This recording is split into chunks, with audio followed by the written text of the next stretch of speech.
It's a pleasure to introduce the House sponsor, Representative Art Handy. Thank you, Senator, and thank you, everyone, for being here. I wanted to touch on, I do want to underscore a couple of things, because I think that we need to continue to remind folks that we're talking about just getting to half of the federal poverty level. So think about that for a moment. Folks that, like me, that don't have the kind of stress that I've had in my past, perhaps, about, like, am I going to make my rent payment?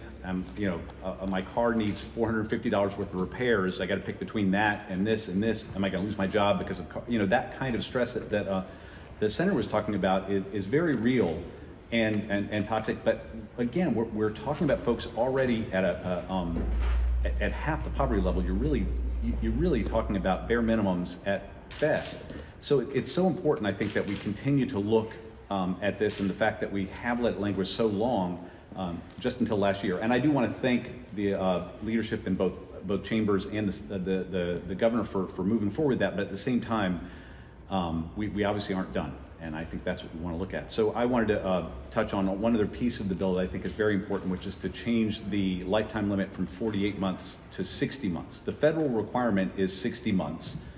Folks might remember that goes back 30 years or approximately 30 years. Maybe it was 96, not 92, I can't remember. But, and we're one of only 11 states that still have this 48-month limit. And one of the things I've been told repeatedly as a legislator, and I've been here too long, as I tell folks every once in a while, that we don't want to be an outlier. Well, we don't want to be an outlier. We need to repair that and fix that. One of the other pieces of it I would point out too is we do have a I don't think it's an emergency one, but essentially for folks that really continue to need it, they can apply for to continue to be able to stay on TANF. But think about the anxiety and fear that a parent's going to have in now coming out close to that 48-month mark.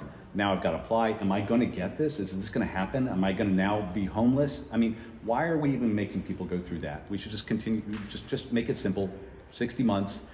Which is probably still too short anyway, frankly, but because folks have multiple kids, different things happen in people's lives. They sometimes have to go back on it at later points in their lives when something bad happens. So I wanted to really highlight that problem that we need to fix with this. I don't think it's going to cost that much. I really don't, because again, a lot of folks are able to move on to that anyway. And honestly, I think it's just going to make things, it'll probably make things easier for government too, but importantly, I think it'll make things a lot easier for these folks that don't need another thing to deal with. So I want to again thank everyone for being here, and I look forward to us moving this forward. Am I introducing somebody? Okay, Linda's coming back up. I just want to give another hand to Representative Handy and Senator Murray. They really have been extraordinary leaders, and it's not always easy to talk about poor people up here. So I just want to give you